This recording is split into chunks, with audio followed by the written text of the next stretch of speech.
The alien vessel drifted silently above the blue-green world. Its scanners reached deep into the atmosphere, touching the seas, the mountains, and the strange life that crawled on the surface. Inside the ship, alien scientists stood frozen, their glowing eyes locked on the data streams that poured across the screens. "This cannot be real," one of them whispered. Another hissed back, "The readings are wrong. They must be wrong. A planet like this cannot exist." For the alien race, the universe was clear and logical. Worlds were either stable or hostile. Ecosystems followed rules: too hot, life could not breathe; too cold, life could not move; too violent, life could not survive. Yet Earth broke every rule at once. The oceans boiled in storms, throwing waves taller than buildings. The deserts burned with fire-hot winds that stripped flesh from bone. In the north, ice stretched endlessly, killing anything that dared to remain unprepared. Yet somehow, this planet was full of life. Forests screamed with sound, skies swarmed with wings, seas shook with giants below the surface. And in the middle of it all, humans walked calmly, as if this chaos was normal. The lead scientist leaned closer to the screen. His long claws trembled against the console. "Look at them," he muttered. "They smile in storms. They build homes where volcanoes sleep.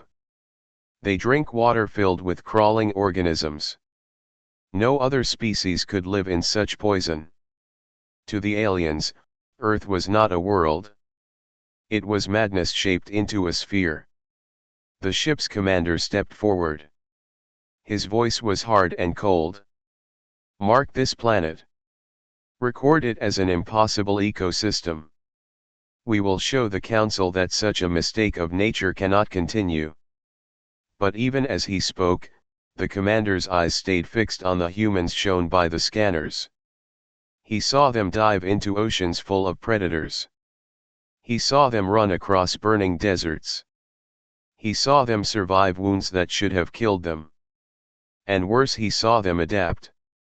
Other life forms in the galaxy avoided danger. Humans walked into it. The ship recorded a village in a rainforest, where giant snakes moved through the trees. The aliens watched in shock as a human child laughed while playing near one of the monsters. A spear flashed and the snake was dead. The child's family roasted it for food that night. "They do not fear predators," one scientist whispered in horror. "No," another corrected. "They are predators." For long moments, silence filled the alien ship. The crew began to feel something they had not known in centuries: unease. Then, in the quiet, the ship trembled.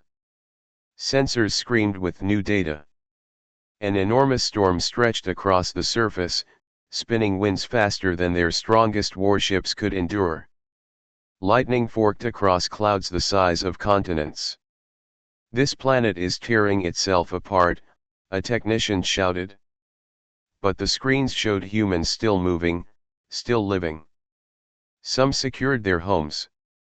Others walked straight into the storm with nothing but cloth around their bodies. The commander's claws gripped the rail. His voice was low, almost a whisper. "They live inside destruction. They were born in it." A younger officer turned to him, scales trembling. "Sir, if they can survive this, then what can they not survive?" The commander gave no answer. He only stared at the blue-green planet below, where chaos and life danced together in ways his people could not understand. That night, the ship stayed in orbit, recording silently. The crew tried to rest, but none could close their eyes. The images of humans walking through fire, ice, and storm haunted them. Deep in the lab, the lead scientist stared again at the data. His voice shook as he spoke into the recorder. "Report to the Council, Earth is a paradox. Its ecosystem should collapse, but instead it grows. Its people should die, but instead they multiply. If left alone, this world will change everything we know about survival. This planet is not impossible. It is dangerous. The recording ended, but the scientist's mind did not rest. He leaned back, feeling a strange coldness crawl through his bones. For the first time, he wondered if studying this world was a mistake. Because if humans could thrive here on a planet that tried every second to kill them, what would happen if they ever left it? The commander finally gave the order to pull the ship back, but his eyes stayed locked on the earth. His heart carried a weight he had never known. This world should not exist, he said again, though his voice was softer this time. And yet, it does. What kind of creatures grow strong in a place like this? The stars outside were silent. Earth spun below, bright and alive, hiding secrets that no alien could explain. And high above, in the dark of space, the aliens realized something that shook them more than storms, more than monsters, more than chaos itself. They realized that the most dangerous thing in the galaxy might already be awake. The Alien Council received the first report about Earth. Most of them laughed. A world where fire, ice, poison, and storms all lived together? Impossible. The scientist who sent the data was accused of exaggeration. But some members of the council did not laugh. They demanded proof. And so, another mission was launched. This time, the aliens did not come only to scan. They came to test. The sleek vessel entered Earth's orbit in silence. Its crew moved quickly, hiding their presence. Their plan was simple: take a few humans, place them in controlled environments, and watch how long they survived. To the aliens, this was the only way to prove whether Earth's people were truly different or if the earlier report was nothing more than error. One quiet night, under the shadow of the mountains, beams of pale light fell on a small human village. Without sound, without warning, several humans disappeared into the sky. Inside the alien ship, the captives woke up in confusion. They found themselves inside glass chambers. Strange walls glowed around them. The humans shouted, pounded on the surfaces, and tried to break free. The aliens watched with calm interest. "Begin the test," ordered the commander. The first chamber filled with choking, toxic air. Gas that had killed dozens of alien species in past trials swirled inside. The human inside coughed, staggered, and dropped to his knees. The aliens leaned forward, expecting death. But then, the human forced himself up. His chest heaved, lungs burning, but he kept standing. His eyes glared through the glass. With a roar, he slammed his fists against the wall. The scientist gasped. He should be dead in seconds. The commander whispered, "He is not dying. He is fighting." In the second chamber, freezing winds howled. The temperature dropped far below what alien physiology could survive. Ice formed on the walls, covering the human inside. For long minutes, nothing moved. Then, slowly, a hand broke through the frost. The human shivered violently, teeth clattering, but still he dragged himself to his feet. "He is adapting," a technician murmured. "No," the scientist corrected, voice trembling, "he is enduring." The third chamber was a desert simulation, heat so intense that it could melt metal after long exposure. The human inside covered his face, stumbled, and fell. The aliens prepared to record another death. But instead of surrendering, the human ripped pieces of his own clothing, wrapping them around his skin. He moved to the corner where air vents blew weak currents of cooler wind, using instinct to find relief. "Impossible," the commander muttered. "He learns, While suffering, hours passed. Every test grew harsher. Acidic water. Blinding light. Crushing gravity. Yet the humans did not simply collapse. They adjusted, resisted, and survived. Each moment that should have ended them only made them more dangerous. The scientists no longer spoke with confidence. Fear had started to replace curiosity. And then, the unthinkable happened. In one chamber, a human who had been left with poisoned air stopped coughing. His breathing slowed. His body no longer shook. Instead, he smiled. Through the glass, he pressed his hand against the wall, staring directly at the aliens watching. "He knows we are here," the commander whispered. Before they could react, alarms screamed across the control room.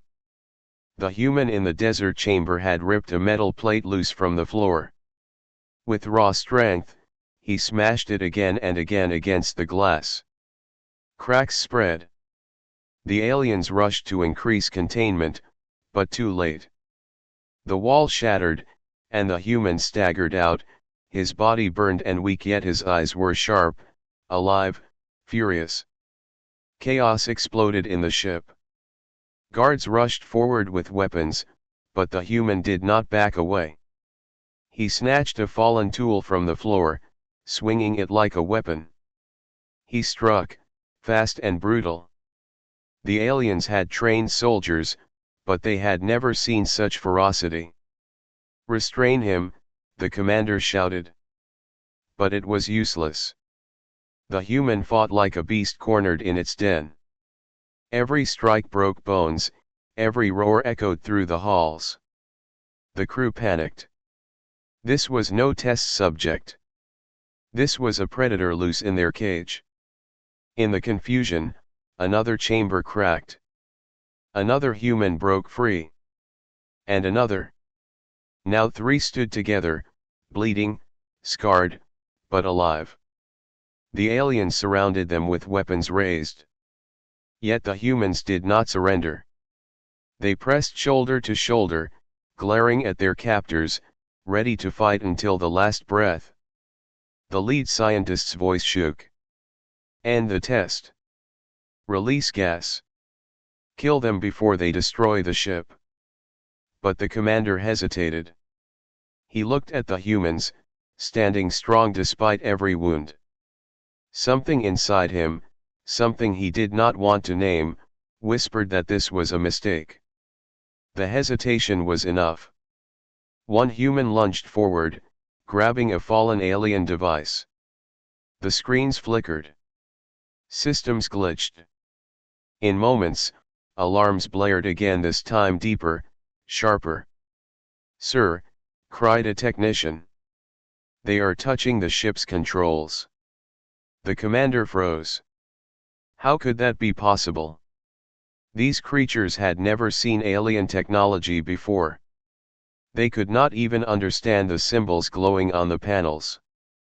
And yet, the human's eyes scanned the console as if reading it. His hands moved quickly, pressing commands at random but not random enough. The ship's systems were changing under his touch. The scientist whispered the words no one wanted to hear. "They are learning." The control room fell silent, except for the alarms. The humans stood in the middle of the chaos, defiant and unbroken. And in that silence, the aliens realized something more terrifying than the storms of Earth, more terrifying than the impossible ecosystem. They realized that if humans could survive their tests, then no prison in the galaxy could ever hold them. The alien vessel floated in silence above Earth. Inside, chaos ruled.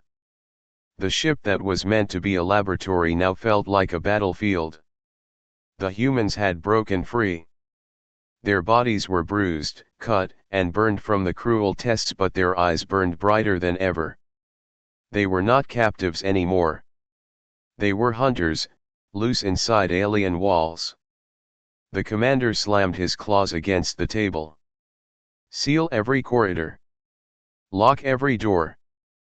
Metal gates crashed down across the ship's passages, cutting sections apart. But the commander knew the truth. The humans were already inside. They had learned the ship's layout. Somehow, they moved like they understood where to go. "How are they doing this?" one scientist whispered, trembling. "They have never seen our systems before." The commander's voice was low. "They are studying us. Every second they are alive, they are learning." Deep inside the vessel, 3 humans crept through the halls. One held a broken pipe as a weapon. Another carried a stolen alien tool that glowed faintly.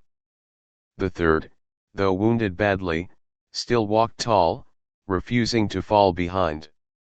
The lights above flickered. Alien security drones floated from the ceiling, weapons ready. They fired beams of energy that should have dropped the humans instantly. But the humans dived, rolled, and charged. They moved with instinct, faster than the machines could adjust. In moments, the drones were smashed into sparks and twisted metal. In the control room, the technicians gasped. They are not only surviving, they are fighting back. Fear spread across the crew. For generations, the aliens had studied species across the stars. Every life form had patterns. Every predator could be predicted. But humans were different. Their movements were wild, chaotic, impossible to map. One scientist buried his face in his claws. "We thought they were subjects. But they are predators, and now we are the prey." The commander's heart pounded as new alarms shrieked. The humans had entered an engineering bay. On the screens, they could be seen examining glowing reactors and humming machines. They touched the controls, eyes scanning, hands testing. The commander shouted, "Shut down that sector immediately. They must not reach the core systems." But even as the order was given, the screens flickered. The humans were already pressing buttons, pulling levers, moving with strange confidence. "It is not random," a technician whispered in shock. They understand what they are touching." "No," the scientist said, shaking his head. "They learn faster than us. Every second they adapt. If they escape this ship, they will know our technology." In the engineering bay, one of the humans stumbled upon a sealed container. Inside, a small sample of alien biomaterial pulsed with green light. The aliens had always handled it carefully, for they knew it was unstable, deadly if released. The human tilted his head, studying it. Then a slow smile spread across his face. The scientist watching the screen screamed, "No. Keep them away from that. If they touch it, we are finished." But it was too late. The human broke the seal and dragged the container out. He did not fear it. He carried it like a weapon. The commander's voice cracked. They should not even be alive after exposure. The humans did not just survive Earth's poisons. They had learned to use poison itself as a tool. Panic spread through the crew. Soldiers were deployed in full armor. The corridors filled with fire and energy blasts. But for every trap set, the humans found a way around. For every ambush, the humans struck harder. The commander realized something horrifying: his ship was no longer hunting the humans. The humans were hunting them. Hours passed like a nightmare. The crew whispered in fear, hearing footsteps in the halls, distant roars echoing closer. Weapons shook in alien hands. Doors rattled as humans forced their way through. Then came the final blow.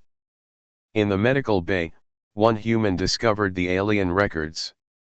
He saw charts of Earth, notes about the ecosystem, and files labeling humans as subjects. His face darkened. He understood what the aliens had done. He understood the tests. And then, he saw something more: the aliens' greatest weakness, they feared Earth's smallest life. Viruses. Bacteria. Microbes that humans carried every day without harm. The human laughed. It was a low, broken laugh that chilled even through the cameras. He realized that humans themselves were not just weapons. They carried weapons in their very breath, their skin, their blood. The scientist watching collapsed to his knees. If they spread, if they escape this ship, our species will never survive contact. The commander stared at the screen. His claws shook, his throat dry. He had believed he was in control. But now, he knew the truth. The hunters had become the hunted. For the first time in his long life, he whispered words he had never spoken before. Evacuate, we must evacuate the ship. But it was already too late. Somewhere deep in the vessel, alarms screamed. Systems failed one by one. The humans had reached the heart of the ship. The hunters had learned enough. The ship that had once been a prison was now their hunting ground. And the galaxy had no idea what was coming. The alien ship never returned to its home world. Fragments of it burned through Earth's skies, falling like fire across oceans and deserts. But not all of the ship was destroyed. Some pieces crashed intact. And the humans found them. At first, villagers stood around the strange, glowing wreckage, afraid to touch it. The metal was unlike anything they had ever seen, shimmering, alive with power. But curiosity was stronger than fear. Soon, the humans began pulling pieces apart, testing them, shaping them. The aliens had spent centuries mastering this technology. Humans needed only weeks. They hammered broken panels into shields. They twisted glowing rods into tools. They studied the strange patterns carved into the circuits, and without knowing the language, they began to understand the function.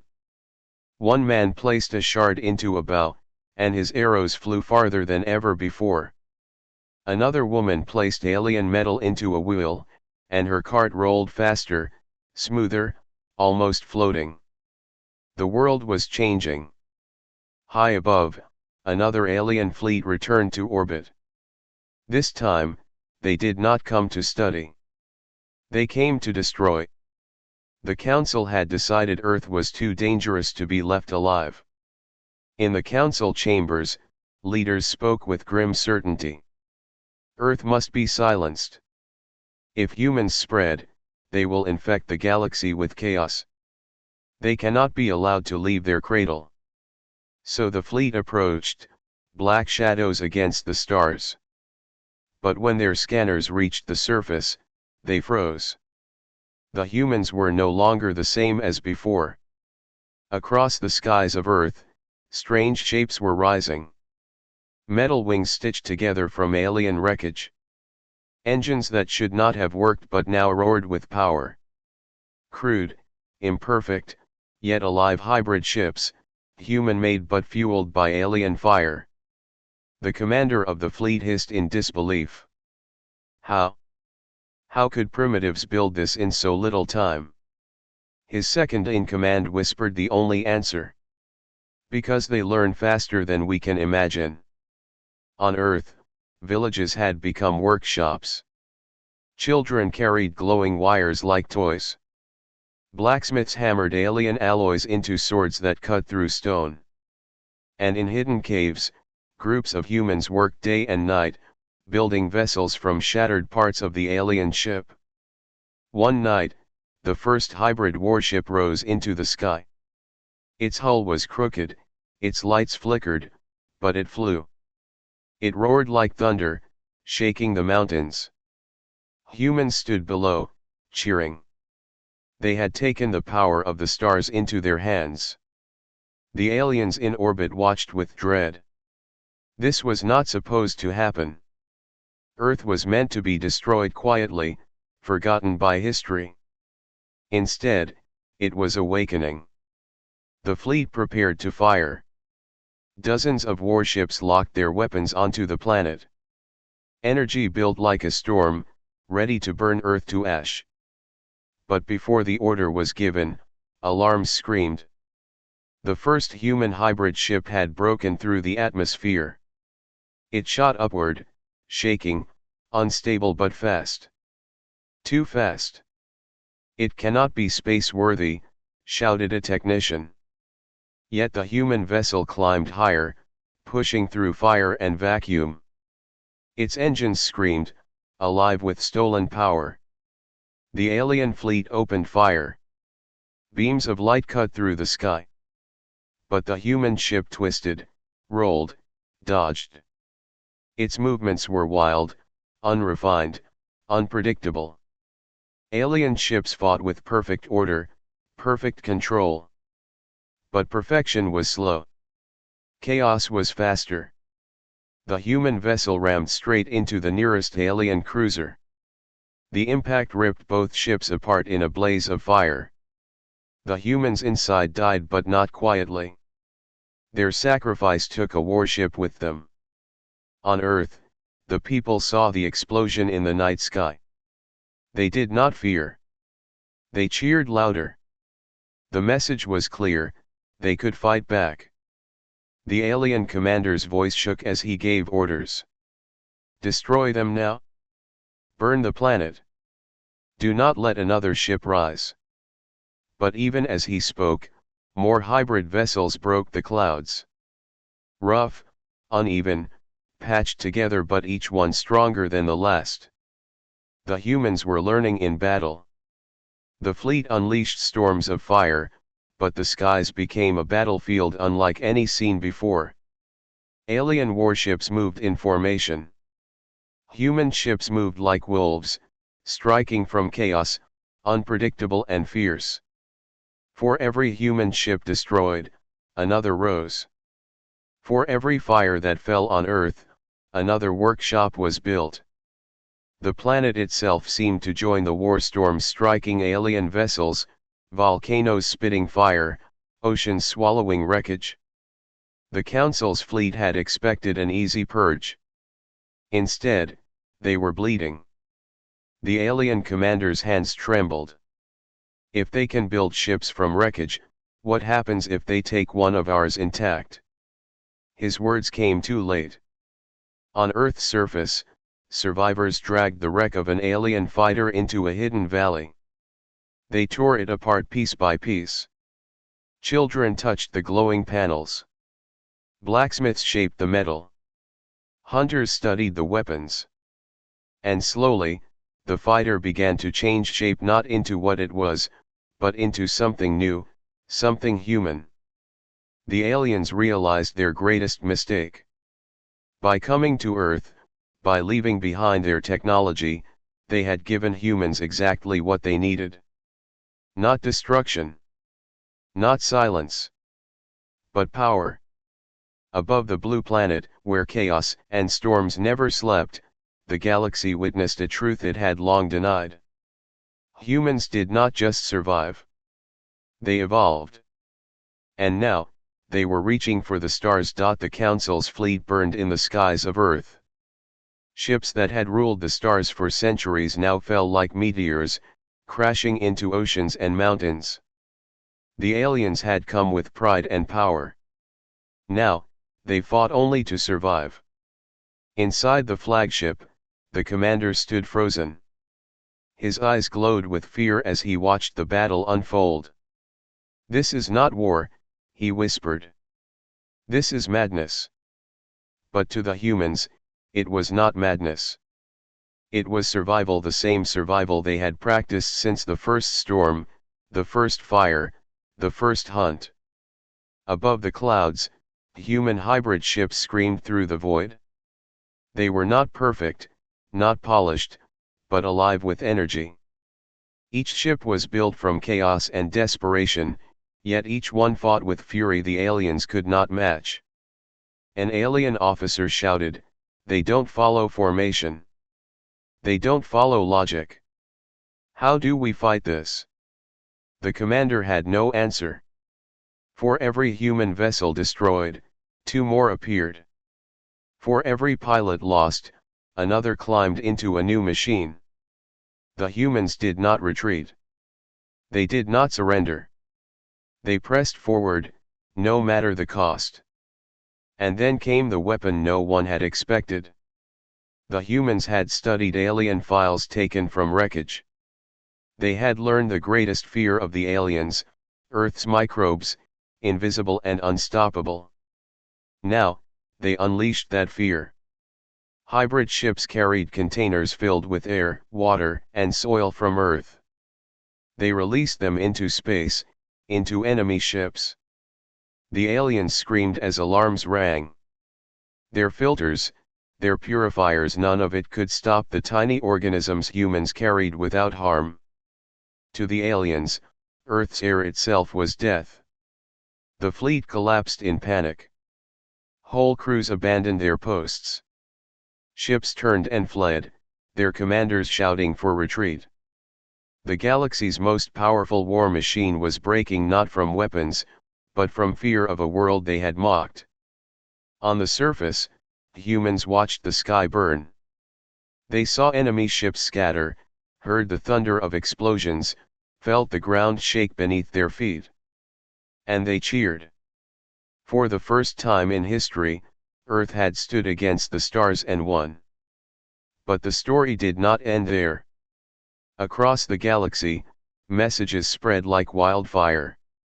Survivors of the Council's fleet sent desperate warnings. Do not approach Earth. Do not touch their world. Do not fight their people. They cannot be stopped. They live in poison, in fire, in storm. They do not fear death. They will turn every weapon against you. Earth is a death world, and its people are predators. On distant planets, alien leaders listened in silence. For centuries, they had believed strength was theirs alone. Now, they trembled at the thought of a species born in chaos. Whispers grew, if humans could survive Earth, what else could they survive? If they learned alien ships in weeks, what will they build in years? The galaxy had always measured power by armies, fleets, and empires. But humans had shown a different truth. Power was not perfection. Power was adaptation. Power was the ability to stand when everything tried to make you fall. In the wreckage above Earth, the last alien commander stared at the burning skies. His ship's systems were failing, his crew scattering in panic. Slowly, he sent one final message into the void. Warning to all who hear, do not test them. Do not approach them. Do not wake them further. For they will not stop. They will not kneel. They will not break. He paused, claws trembling, and added the final words with a heavy heart. They are not impossible. They are inevitable. Then his ship exploded in silence, becoming one more fire across the sky of the blue-green world. On Earth, humans gathered around the ruins of alien vessels. They had survived. They had adapted. And now, they were reaching for the stars not with fear, but with hunger. The galaxy had thought Earth's ecosystem could not exist. Now it understood the greater truth. The galaxy could not exist unchanged, because humans had awakened. And nothing would ever be the same again.